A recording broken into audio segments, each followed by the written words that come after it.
Welcome to Brexit News Channel. Nigel Farage was under huge pressure to rip up his election plans last night after an analysis showed he risks wrecking Tory hopes of snatching dozens of Leave-leaning seats from Labour. An audit by the Daily Mail found Boris Johnson could miss out in almost 90 battleground constituencies if the pro-Brexit vote is split between the Tories and the Brexit Party. If the Brexit Party choose not to stand and 70% of their backers switch to the Tories while 30% go to Labour, then the Conservatives could take 38 target seats off Jeremy Corbyn's party.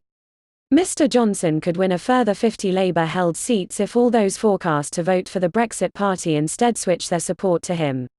The analysis is based on projections produced by the firm Electoral Calculus, based on current polling.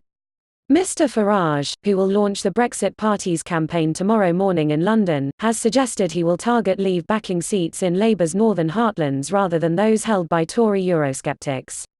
But this could still deprive Mr Johnson of victory because they are the sort of constituencies that the Prime Minister needs to gain if he is to get a Commons majority.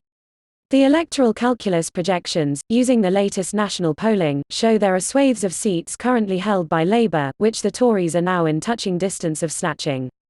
Dewsbury, where Labour's Paula Sherriff won with a 3,321 majority in 2017, is now on a knife edge according to the estimates. The modelling predicts Labour will pick up a 36.6% share of votes in the seat, with the Tories only narrowly behind on 35.2%. The Brexit Party would trail on 12.2%. If the Brexit Party was removed and its support reallocated with the majority 70% going to the Tories and 30% to Labour, then the seat would flip to Mr Johnson's party. According to the projections, similar scenarios exist in a total of 37 other seats, including Birmingham Erdington, Burnley, Bury North, Halifax, Hartlepool, Hyndburn, and Sedgefield. Should all of the forecast Brexit Party vote be transferred to the Tories, then Mr Johnson's party could gain as many as another 50 seats.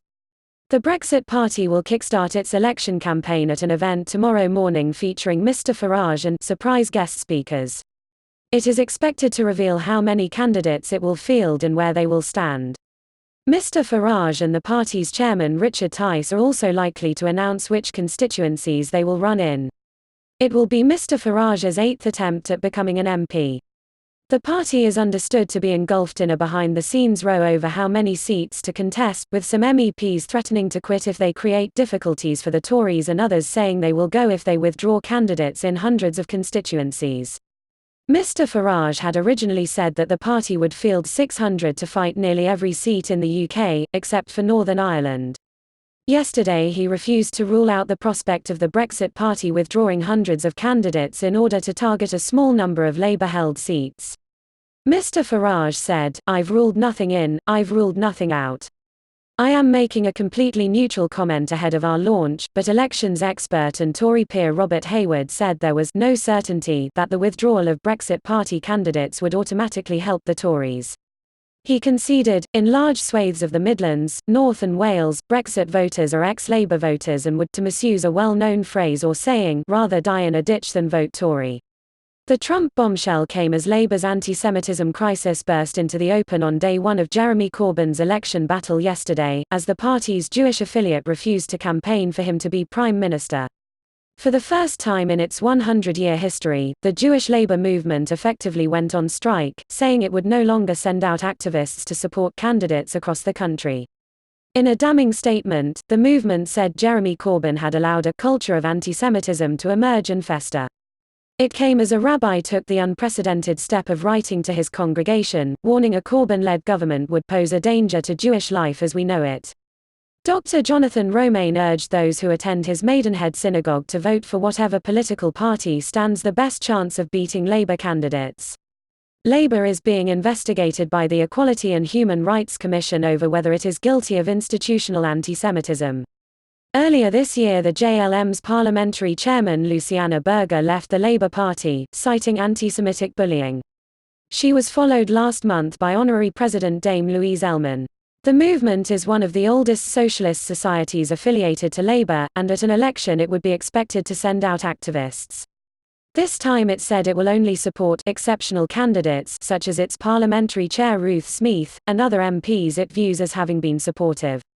In a statement, the JLM said, "We will not be giving endorsements to candidates in non-Labour held seats." The move could prove crucial as Labour seeks to overturn Tory Minister Theresa Villiers' slim majority in Chipping Barnet. It could also encourage other Labour supporters to turn to the Lib Dems, now represented by Mrs Berger in Finchley and Golders Green. But the organisation will provide assistance to Ruth Smeeth in Stoke-on-Trent North and to Dame Margaret Hodge in Barking, East London, as they campaign to retain their seats. The group, which has 2,500 members, said, when two accomplished and dedicated Jewish Labour MPs no longer see a place for themselves in the Labour Party, it's clear the party has lost its way. This crisis of anti-Semitism in the Labour Party stems from a failure of leadership from Jeremy Corbyn. When the answer has been to take swift, decisive action, the reality has been equivocation and token gestures. Don't forget to subscribe to receive the latest Brexit news.